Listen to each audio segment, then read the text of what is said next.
माझ्या वडिलांसहित एक अशी व्यक्ती म्हणून दादा तुम्ही होतात की ज्यांनी मला अगदी मुलीप्रमाणे प्रेम दिलं, मार्गदर्शन केलं, आशीर्वाद दिला. हे फार क्वचित पदाधिकारी असतील, क्वचित असे लोकप्रतिनिधी असतील ज्यांना त्यांच्या नेत्यामध्ये सुद्धा एक वडीलधारी व्यक्ती, एक मार्गदर्शक म्हणून कायमस्वरूपी पाहायला मिळत असेल आणि ते तुमच्या रूपाने मिळालं.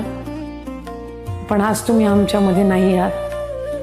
आज इतक्या महिन्यांनंतर सुद्धा या गोष्टीवर विश्वास ठेवायला मन मानत नाही. तुमचा असणारा तो धाक, तुमचा असणारा तो दरारा, एक व्यक्ती म्हणून तुमच्याकडे बघत असताना मनात असणारी भीती, ह्या सगळ्या गोष्टी रोज आठवतात.